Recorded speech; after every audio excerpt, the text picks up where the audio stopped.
Welcome to Emerging Franchise Brands, the podcast that introduces you to the visionary founders of America's fastest growing franchise opportunities. We'll also hear from industry pros as they share insights on what it really takes to achieve the elusive milestone of 100 plus locations.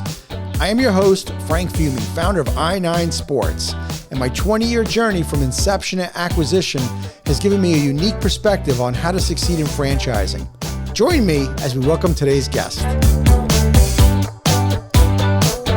Hello, everyone, and welcome to the Emerging Franchise Brands podcast. On today's show, we have an in-studio guest. We have the founder and CEO of Cilantro Taco Grill, Temoc Morfin. Temoc, how are you today? Good. Thank you very much. I appreciate the opportunity to be here. It's quite an honor. Well, it is my pleasure to have you here. First of all, when I heard authentic Mexican, and I heard about these expansion plans to Florida, you got me excited. You got Anthony excited. We got a lot of people excited, so we got to come through. Alex, are you hearing this? Alex and Max are the ones that are going to take the project here. They're your Florida. Area developers. Oh, we're going to talk about that. A huge deal for your franchise brand. Before we get into that, though, let's get back to the origin of how Cilantro started and the inspiration for it all. So take us back to prior to 2013. How did this whole thing get started for you? So I was the first one to go to college for my family. Telling you earlier that originally I was in the political arena. I studied political science. My dad never liked it. He said, "Don't do that, son. That's not the career for you. Anything else you do, you will be successful." And you did it anyway. And I did it anyway, like a good son, right? Then 7 years later, I realized that my dad was absolutely right. But I always wanted to open a restaurant, fast casual restaurant, a taqueria, what we call taquerias in Mexico. I come from the state of Jalisco, city of Guadalajara, and the taquerias and the taco shops there's one in every corner, and they're very, very good, very authentic. One of the main proteins over there is the pork, the pastor, which is the marinated pork. I always wanted to do that in Chicago. So one day I decided I'm ready for it. Before that, I would always go to Chipotle, and I go once in a while. Sure. I'm not going to say I don't. I was inspired by Chipotle. I love how they did things, the concept, very clean concept. You order, you go through the line, and you get your food. Loved it. And so I was inspired by them doing a good job. And so I said, I want to do something like that, but I want to be more on the authentic side. So all the recipes and all the ideas come from the state of Jalisco, and obviously from my older sisters are the ones that know how to cook. And so I decided in 2013 that I was going to take that challenge, and we called it Cilantro Taco Grill. My dad was very happy for that. And thankfully we took off, hit the ground running. We were very successful, and in 6 months we opened up a second location. So all this, the Cilantro Taco Grill and the whole movement is thanks to my dad, thanks to my family, who has always had my back in whatever I did, whether it was politics or Cilantro Taco Grill. And so now the whole family's involved. I had two goals in mind with Cilantro Taco Grill. One of them was for all my siblings to open up a location, and thankfully I was able to achieve that. My dad was able to see that before he passed 4 years ago, and he was very proud of that. And the second goal was to become a franchise one day. And becoming a franchise, I knew that researching and just asking around, I knew that becoming a franchise would be very challenging, and to this day is very challenging. But it's very gratifying because we are in the midst of achieving my second goal, which is the franchise.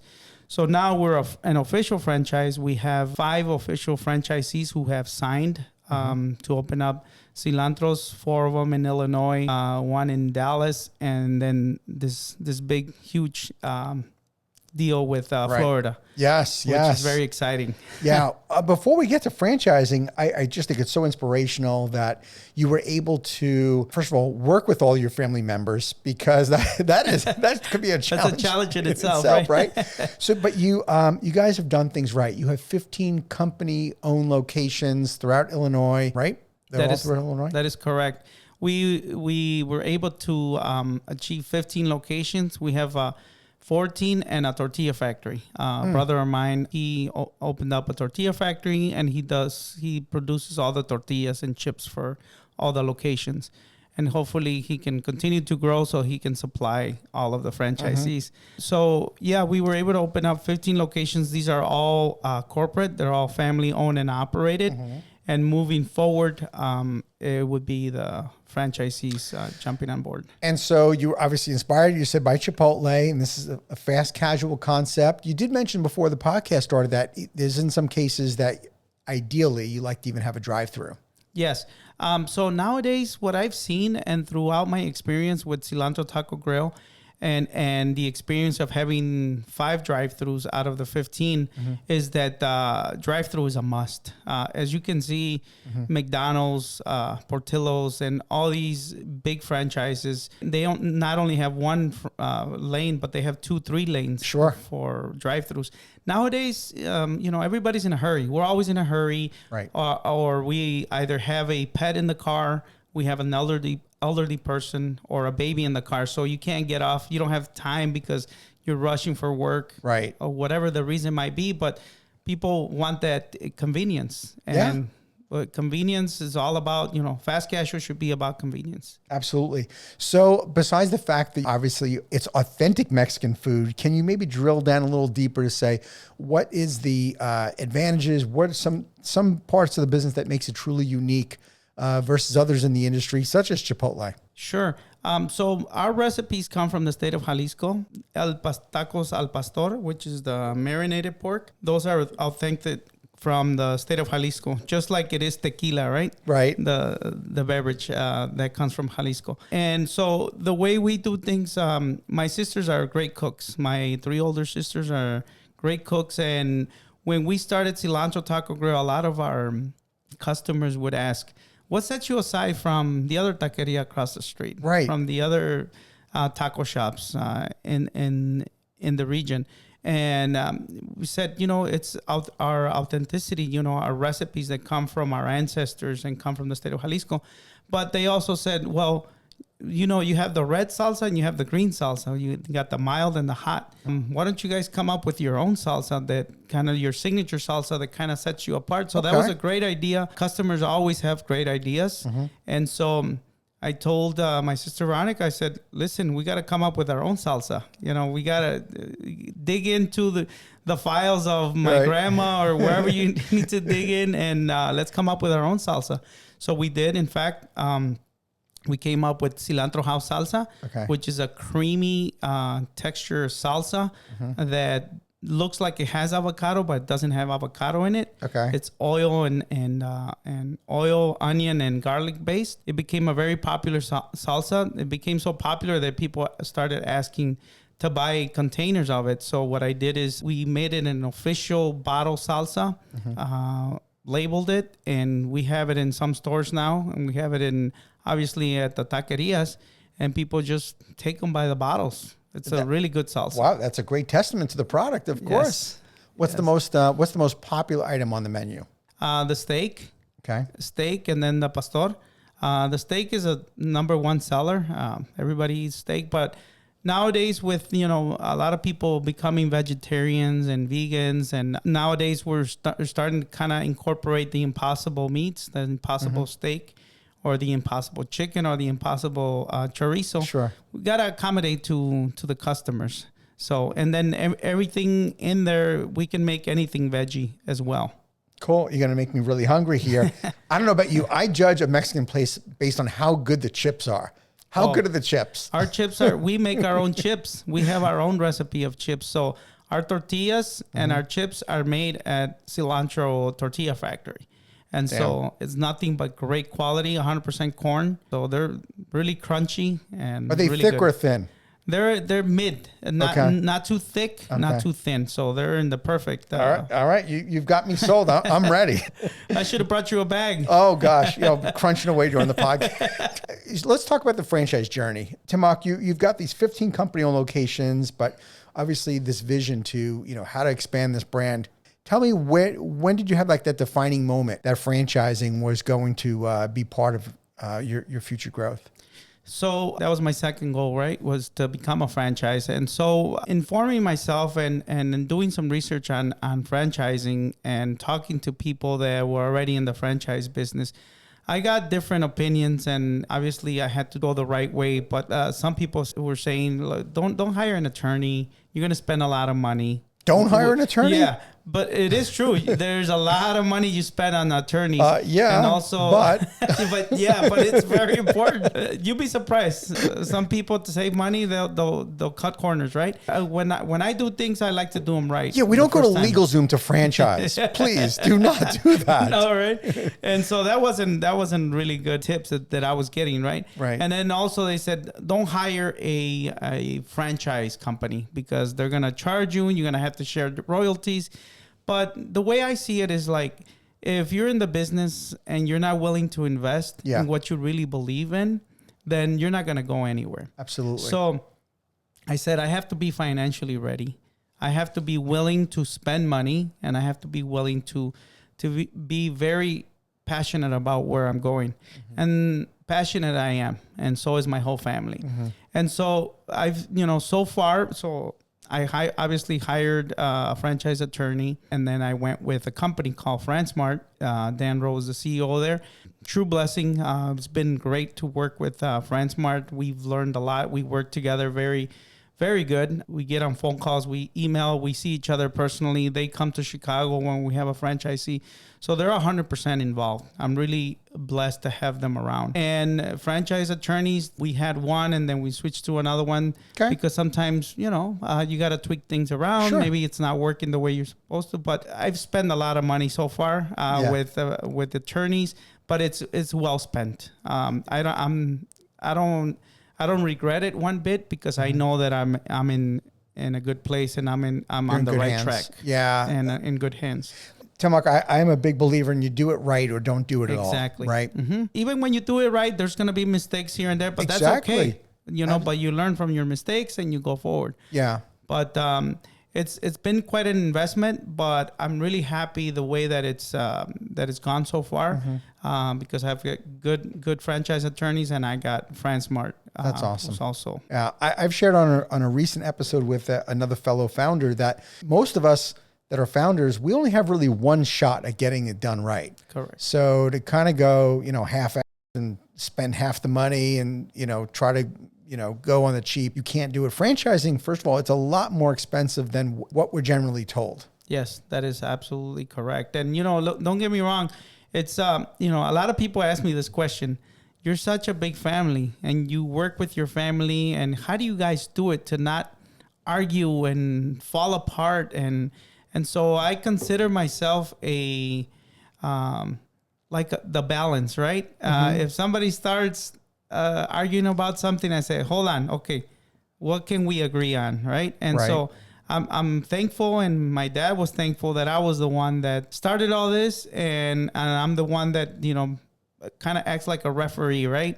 To keep the family together and to keep the business successful and moving forward. How many family members are we talking about? We're talking about 10. Okay. So, almost the soccer team, right? Wow. Yeah. Wow, that's incredible. Yeah, and everybody has their own way of thinking and that, but thankfully we have been able to stick together, and we all do well. We meet on a monthly basis and talk about the menu and talk about pricing and talk about all these challenges that come with the business. Are any of the family members part of the leadership team? Everybody. So what I do is, if I drag my family into something, everybody's dragged in. They're all dragged everybody. On the leadership team. So in a sense, everybody, Gerardo, my brother, he's with me at the office. And then I got my son, Aaron, also my nephew. And then so brothers, sisters, nephews, nieces, I got everybody involved. Yeah. Before we even get into franchising, I'm just curious, when you have 15 company-owned locations, while it seems easier that you get to control things because it's company-owned, obviously, how do you guys really ensure, though, consistency across all 15 locations? Because once we get to franchising, that's a whole other world. So that's been one of the challenges that have come with the franchise, because when we started working on organizing how to be a franchise and how to be consistent, how are we going to do this? So definitely are doing right now is working with a commissary kitchen who's going to prepare all the proteins for us, who's going to prepare the salsas, is going to prepare basically everything that we serve at Cilantro Taco Grill so that everything's consistent. So in the past, with our experience and being corporate owned and operated, we had to have, and to this day, in our corporate stores, we still have a main cook person who does the preparation, who does the cooking of the meats. So everything gets pre-cooked so that it can go on to the chef base, which is where the flat griddle is, and then, terminate it there and then serve it. So with the commissary kitchen, which makes me more comfortable, is that we're going to have that consistency with all the proteins, the salsas, and everything that we do. We're actually working on the commissary kitchen, one in Houston and another one in Illinois. That's great. Okay, let's get to the big news about franchising. So you've got these 5 that are in development, but let's talk about Florida for a second. I read this in the news about Cilantro Taco Grill. What's the big news about Florida? There was, every year there's an NRA, the National Restaurant Association, shows whether it's in Las Vegas, Illinois, it's different states and cities every time. Last year when the NRA was in Chicago, we met Alex Nitin, who is a young entrepreneur, very successful entrepreneur, him and his partner Max, who own liquor stores. They also own breakfast places. They came to Chicago and they started talking to my nephew Hernan, and they said, "Oh yeah, where are you from?" And they started talking, and then Cilantro Taco Grill came up, and Alex asked Hernan, he says, "You have one nearby?" And it was in Rosemont. We have one in Rosemont. Okay. And so he said, "Hey, let's go for lunch. I'm interested. I'm interested in I might be interested in franchising, opening up in Florida." And he said, "Yeah, for sure. Let's go." So they went to lunch. He absolutely fell in love with the concept, with the food. He ate like there was no tomorrow. Then about a month later, he brought his partner Max to Chicago specifically to talk about beginning to franchise, to partner up. And he also loved the food, loved the concept. And we started talking back and forth. And before you knew it, they said, "We're interested. Let's see what we can do, but we want the whole state of Florida." And I said, "What do you mean you want the whole state of Florida?" He said, "Yeah, we're going to go big. We live in Florida, and we have businesses in Florida. And so we know how businesses flow over there. So we want the whole state." I said, "Okay, well, anything's doable, right? And anything's negotiable." So then obviously FranSmart came into the mix with the negotiation, and we got it. We signed the deal. 100 unit deal. They're committing to 100 unit deal within the next 10 years. But they said they're going to go fast. They said they're ready, and they're already looking for spots, and it's a done deal. It's signed. Congratulations. Thank you very much. Appreciate it. And then our good partner, who's also a blessing in disguise, Mr. Pitbull. Oh, yeah. Let's talk about Pitbull and how he got involved. Dan Rowe, the CEO of FranSmart, said, "Look, there's a gentleman, Armando, who's interested in a Latino concept. He wants to help out a Latino concept." He says he doesn't see too many Latino-owned businesses, so he's also an immigrant himself. And he says, he's looking for an immigrant story. He's looking for the American dream story. And I said, "Okay, Armando. Okay, cool." You have no idea who he is. I had no idea, because usually know celebrities by their artistic names. Sure.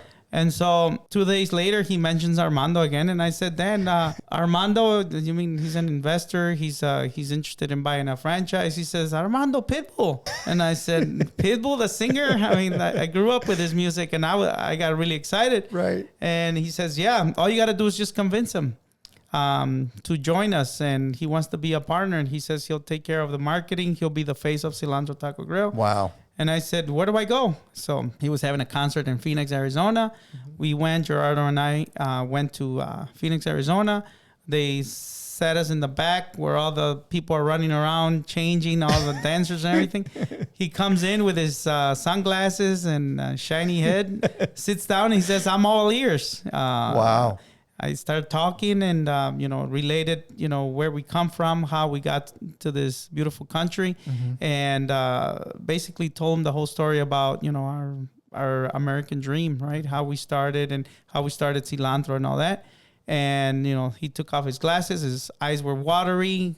He says, look, your story is my story. My parents are also immigrants. I totally love your concept, and I hear your food is really great.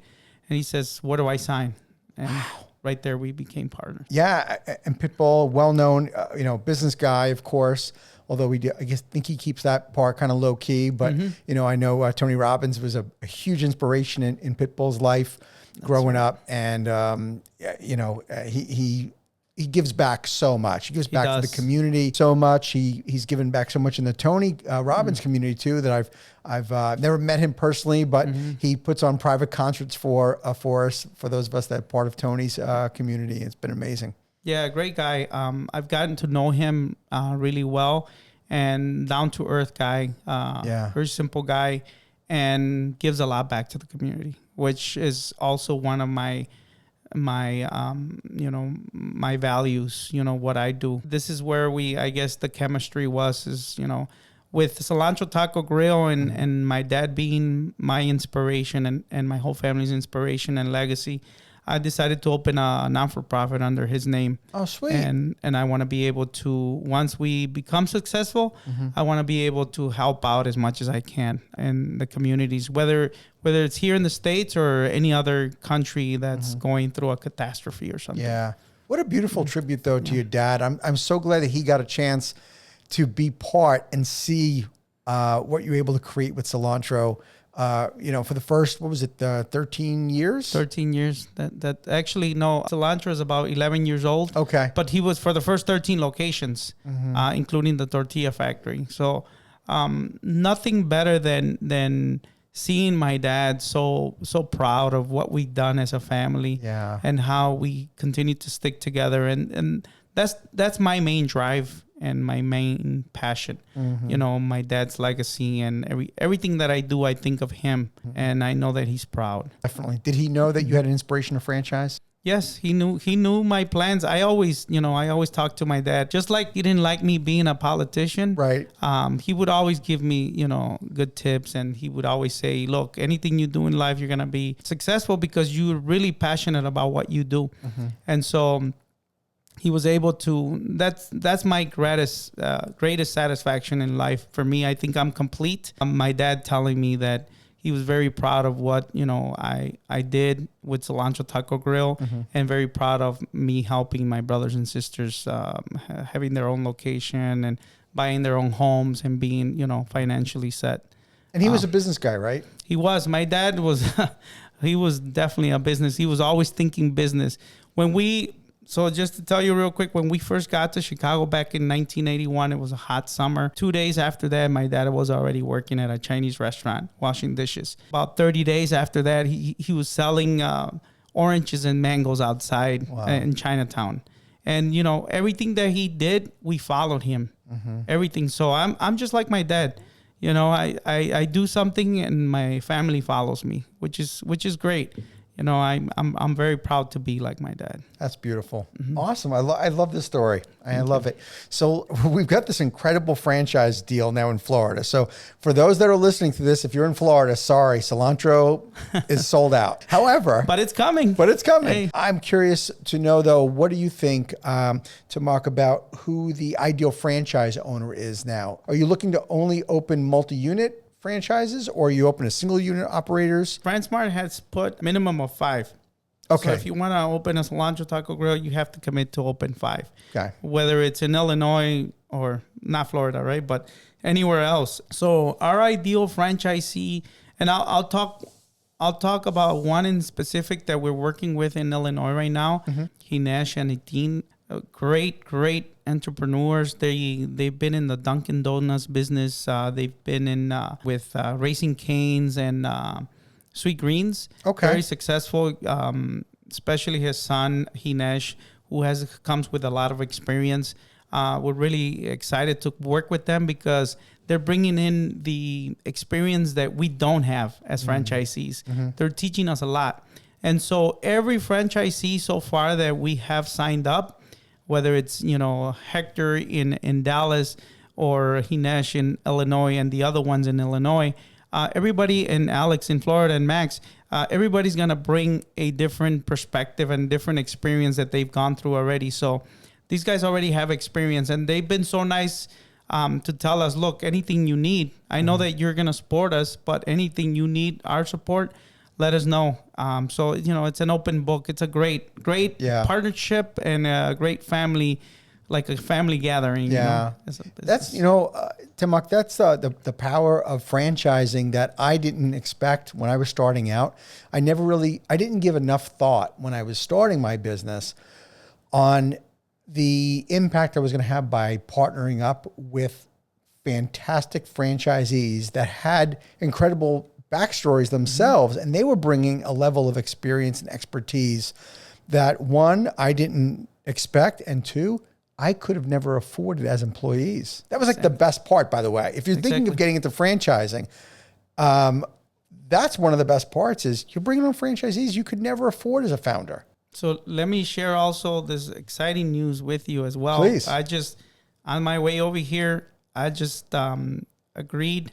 We just agreed on selling the whole state of Illinois with, So this is, I'm kind of jumping the gun because it's verbal, but the contract is coming. We're going to do an area agreement for the whole state of Illinois with Hinesh and Nitin, his dad. Okay. They bring a whole level of experience with raising canes and sweet greens. So I'm really excited to work with them. We're already working with them. And Congrats. So this is a blessing that, these people, just like you can get, they say, bad franchisees, you can get great franchisees who bring in a lot of experience that we're going to learn and succeed. What do you think you do that makes sure that you're bringing the right people on? How do you avoid the wrong people? So there's a process, right? FranSmart, which is FranSmart's job, is to collect information from anyone that's interested. So it's basically what you do is you go on a link and you fill out a questionnaire. And on that questionnaire, you have to you have to jot down your financial situation, where you come from, what kind of experience you have, or if it's your first time of restaurant owner or whatnot. So that basically gives you a background of that person or people that are trying to come in as a franchisee. And so based on that, Al, which is the person in charge, basically interviews them. And if he believes, based on his experience, believes that this is a good candidate, then they call me. And then we have a sort of like a Zoom meeting or an in-person meeting. And then following that, we have a pretty much like a visit at one of the restaurants. So they come in. And so it's a process that we go through to kind of screen them out and see if they're, financially able to do this, and also what kind of experience they come with. Do you prefer them to have restaurant, or I should say, is it mandatory that they have restaurant experience? It's not, because, if someone is looking into the concept, and, I'll be able to determine whether they're really going to be passionate about cilantro or not, because obviously that's really important to me. It's very, very important. If you're going to come into cilantro, we want you to believe in the concept. We want you to be passionate about the concept. And if you don't have any experience, because, I can't say that I had all the experience in the world. I knew nothing about restaurants back in 2012, 2013. My sisters are the ones that knew how to cook. I didn't know how to cook. I learned in the way. So, I believe that we all learn as we go. And if you believe in a concept and you fall in love with the concept and you feel that you want to invest your money into it, we'll teach you. Okay. Yeah. Well, Temoc, we better be careful here. You've got 2 franchises that have taken up 2 states. We have 48 more states to go. We only need 48 more people, and we're done. That's it's exciting, but don't get me wrong, it's a lot of work. Oh, your work is just beginning. Yeah, it's a lot of work, but I'm really blessed to have a huge family. Yeah. So I got plenty of people to work with me, and the people, like I said, franchisees that have signed up with us so far, they're really also passionate, and they're looking forward to working together. I bet. All right, all kidding aside, family aside here, we're growing. We're going to have a lot of franchises that are going to need to be supported. Have you given some great thought as to how you need to build out expand this team for really franchisee support? Sure. So at my office right now in Chicago, I have 6 people that work with me full time. This is the franchisee supports. And, they always say it's a good problem to have when you grow, right? When your success grows. I'm not afraid to hire more people. I have a lot more family members. I have a lot nephews and nieces. And, for me, and this is something very important to mention, for me, people that work with you, like the people that work with us at Cilantro, which is 100 plus people, they become family. They become Cilantro. And we have employees that have been with us from day one. They have never left. And those same employees, they'll tell a brother, a sister, an uncle, an aunt.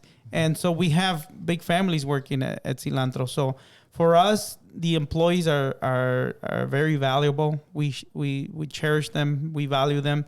And for that reason, they've been with us from day one, and they recommend other good people. So employees are very key to us. Yeah. They're number one. If we take care of employees, they're the engine of the building. They are. Of the business, I'm sorry. Yeah. That tortilla factory is going to be running 24/7. That's what I told my brother, because my brother keeps saying, don't worry.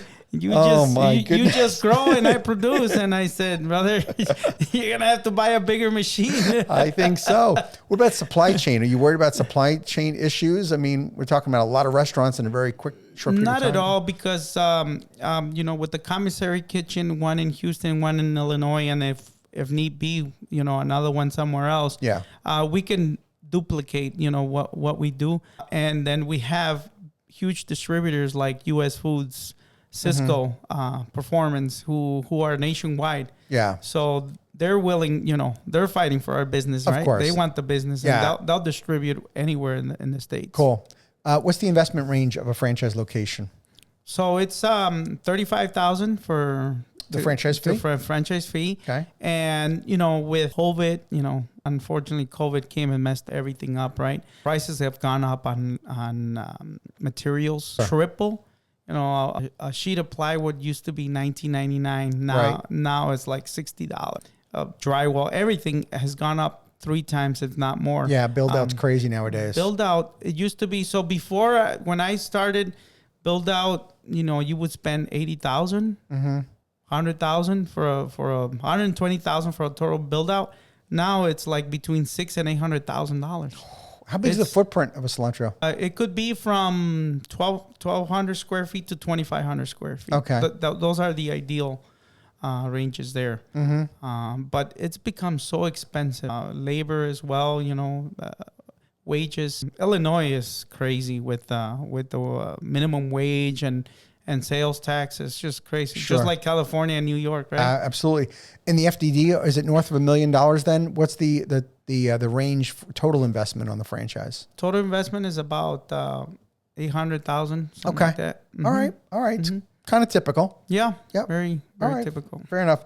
What's been maybe the biggest challenge that you faced in the business, or maybe even a mistake that you made, and tell me what you learned from it? Biggest challenge probably is sometimes employees maybe not showing up, right? It's a beautiful day and they call in sick, right? And you know what? For me and any of my brothers and sisters, we've never been afraid of work. We roll up our sleeves and we get to work. Sure. To this day, you'll see me at one of the locations on the griddle.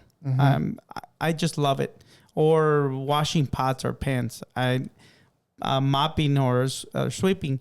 And, I'll tell you a quick story. One of the franchisees who signed up in Illinois, he lives by the Rosemont location over there in Park Ridge. And on Cinco de Mayo, we get really, really busy. That's our best day for sales in the whole year. So I was at the griddle, I was cooking, all of a sudden I hear my name, Temoc. And I turn around, and it's one of the franchisees who had just signed. And he said, I thought you were kidding when you said you actually get on the griddle, you actually work. And I said, why wouldn't I work? Right. I didn't lie to you. I wouldn't lie to you. I love this. I'm really, he's like, man, I see you're really passionate. I mean, I'm glad I signed. I'm glad, this just confirms that this is a great decision I made. So I said, hey, so which one is your ticket? Let me get it out of the way. So, right. I'm glad he saw that, and people still see me, and I'll never stop that. Right. It's very important. So challenges is probably just when, people are calling in sick and you got to jump on it, right? If there's no one to cover.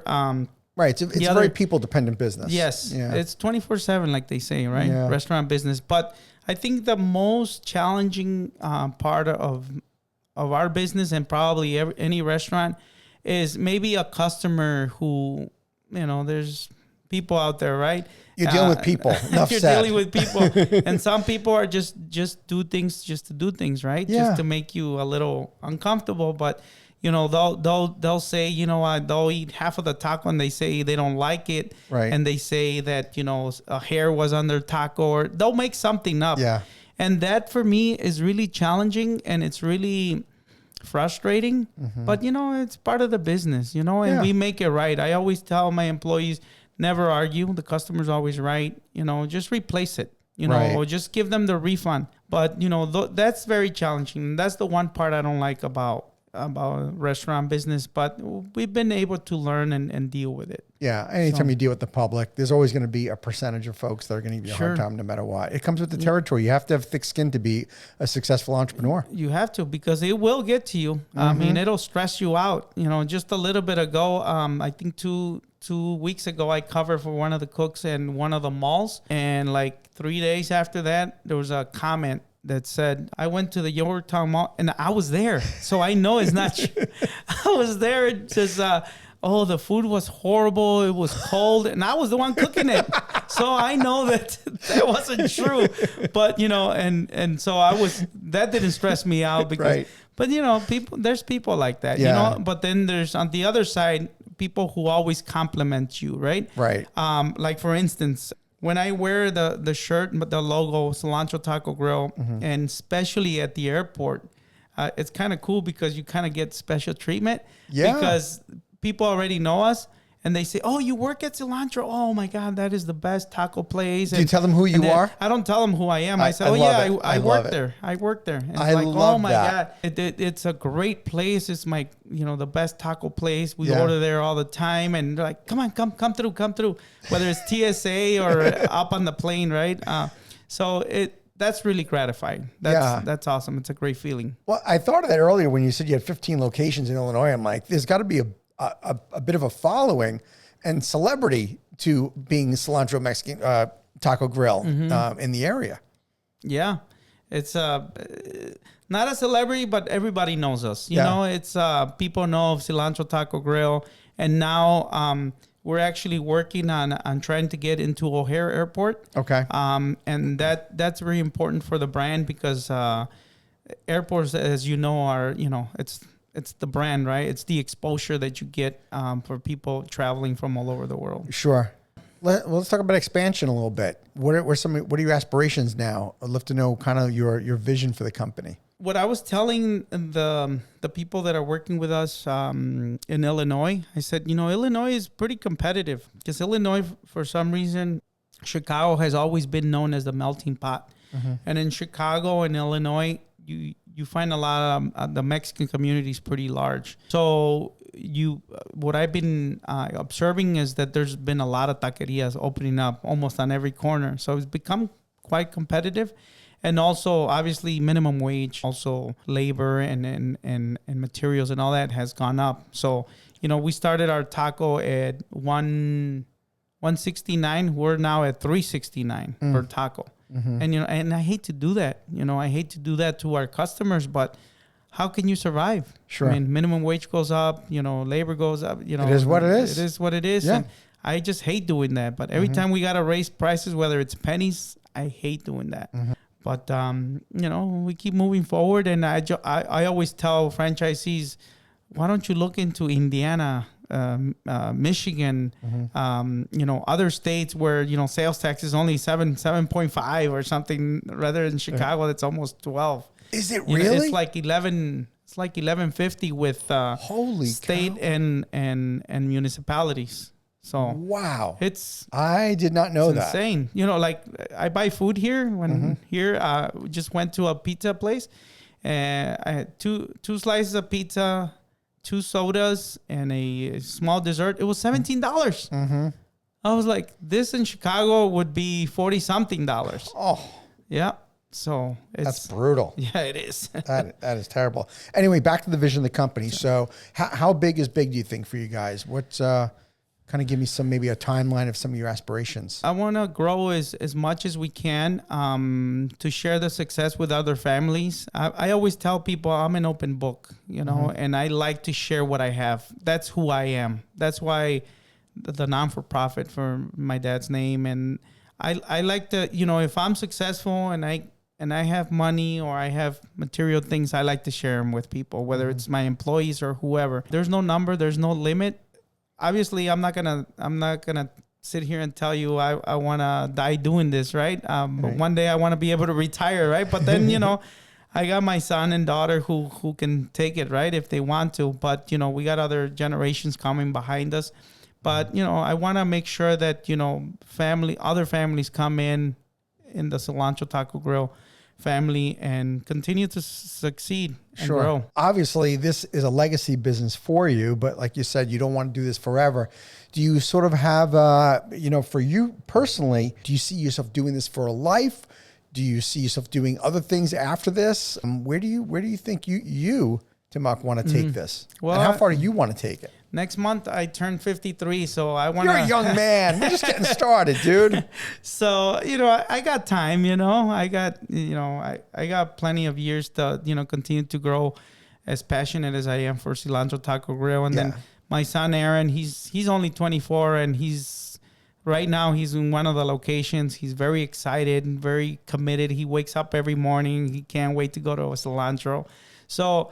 He's the next, you know, the next generation of Cilantro Taco Grill. And I'm going to go as far as I can. Yeah. And then one day be able to retire and just let my son continue and take over. But, you know, one of the conditions that I only have one condition for franchisees when they join Cilantro. What's that?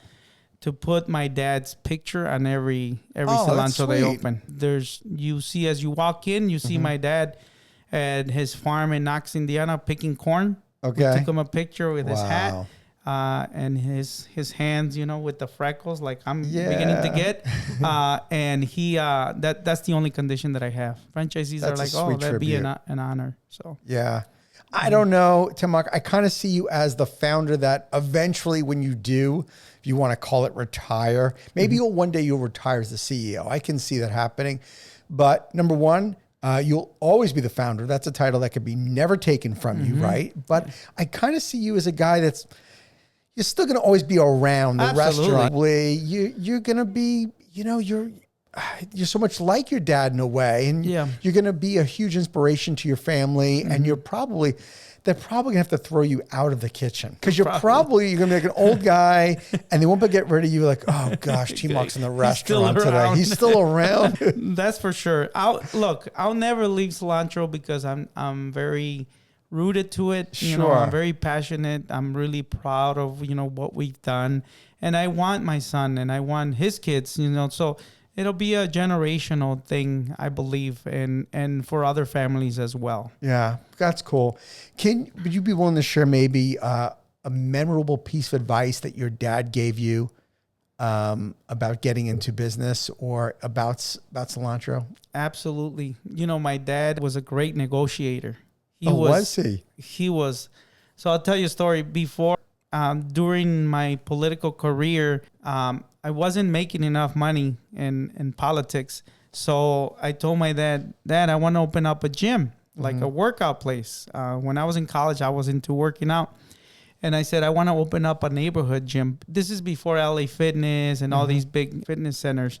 I go to Mexico a lot. In Mexico, I would see they make smoothies and fresh juices, green juices and all that. And I said, I want to do like a workout place with a juice bar. Okay. So when I told my dad, I said, I want to open up a gym. And he said, a gym? What is that? And I said, well, it's a place where people go work out and you know, for him, it was like workout. It was non-existent, you know? Right. Working out was having tacos, carnitas tacos, and having good food at home, right? Cookouts. And he said, okay, he just never said no to anything that we did. He put up his house for collateral, like for me and a couple other my brother and sisters. He always put it on the line. So he said, okay, well, go ahead.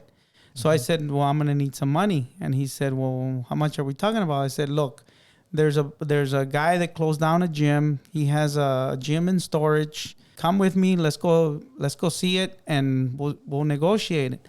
So we went. It was a winter night, like in December.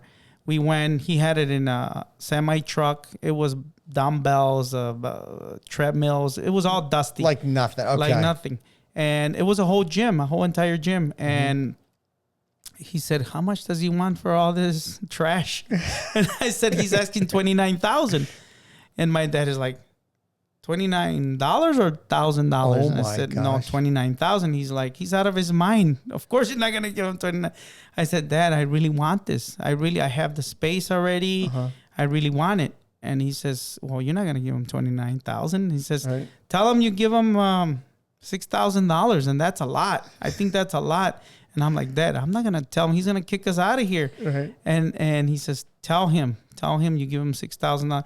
Anyway, we started negotiating, and he's like, tell your dad he's out of his mind. This cost me. I spent $100,000 in this. I bought it brand new and blah, blah. Anyway, we ended up at $14,000. Wow. From 29. And I was embarrassed to, keep going back and forth with this guy, because he was like, you're crazy. You don't know how much I put into this. And says, hey, he's like, look, 14 is the bottom line. Right. Let's start walking now. He's going to call us back in, we were inside the semi. Sure enough, we started walking. Okay, wait.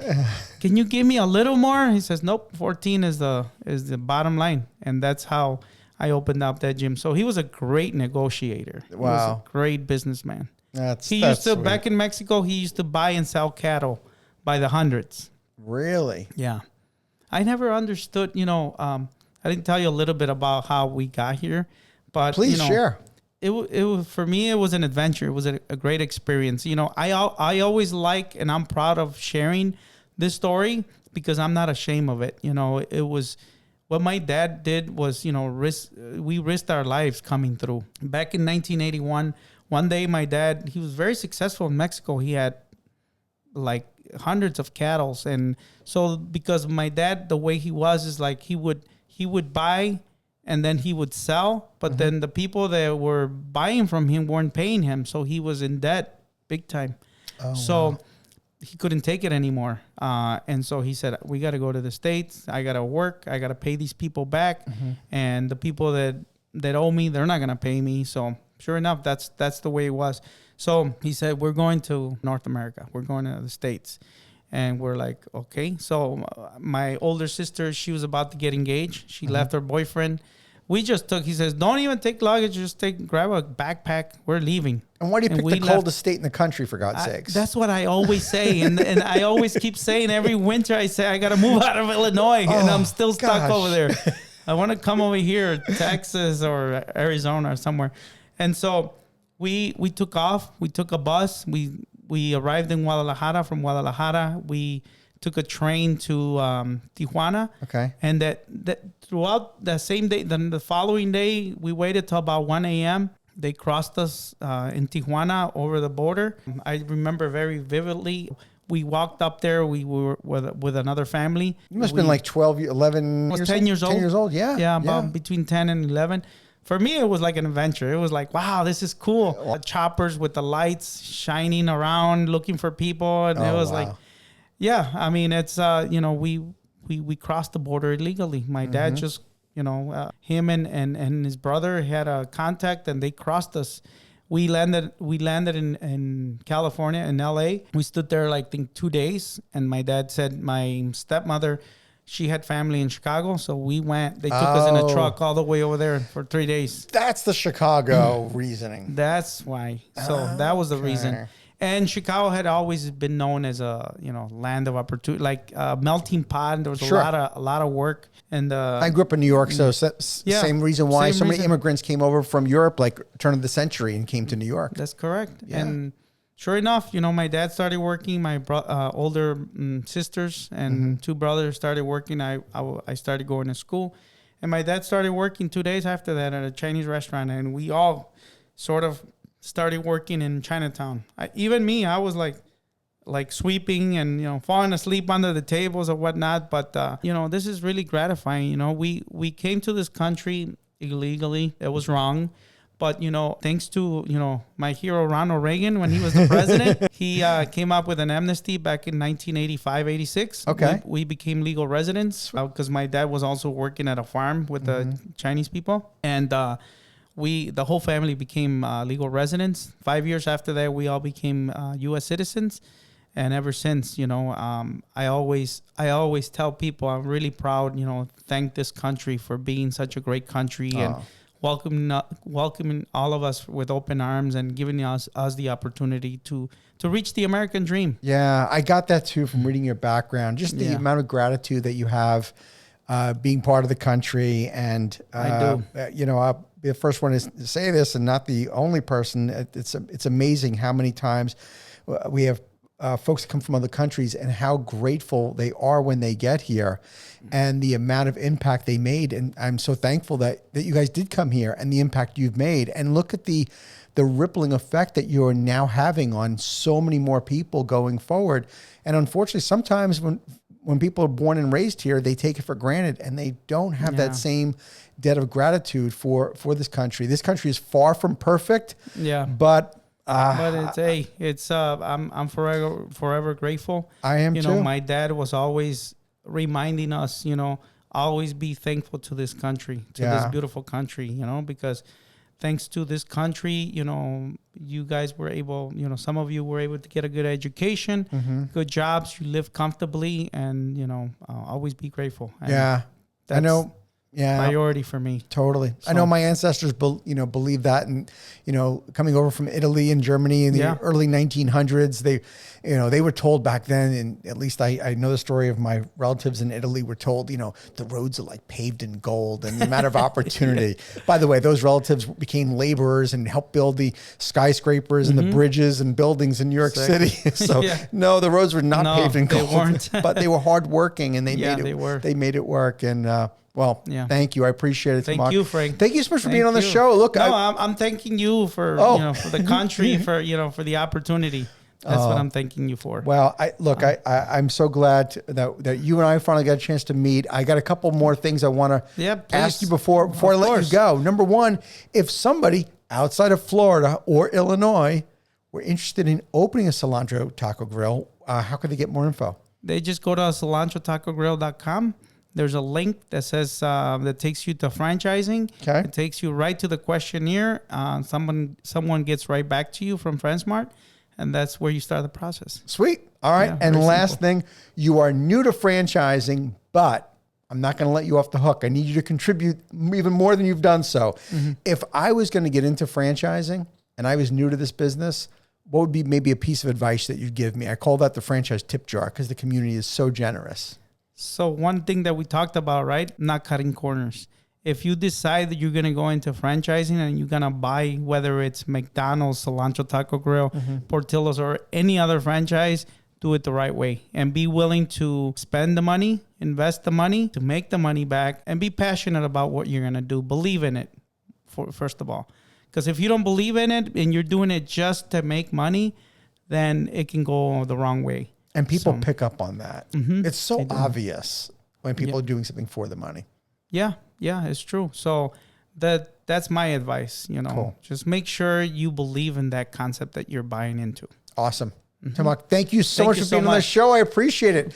I wish you so much success. Thanks. And more importantly, I want a Cilantro Taco Grill in Tampa. Let's do it. Come on, Alex and Max. Come on, guys. We need one in South Tampa. All right. Thank you so much. Thanks again. Appreciate it. Thank you for tuning into the Emerging Franchise Brands podcast. For additional insights, guest applications, and to stay connected, visit us at efbpodcast.com. The Emerging Franchise Brands podcast is for entertainment purposes only, and the views expressed do not necessarily represent those of Emerging Franchise Brands, its host Frank Fiume, or Emerging Franchise Group LLC. Any discussed franchise or investment opportunity requires thorough investigation, obtaining proper disclosure documents, and expert consultation before making any investment decisions. The podcast and its host do not offer professional advice or endorsements, and they hold no responsibility for actions, representations, accuracy, or consequential damages related to the podcast content.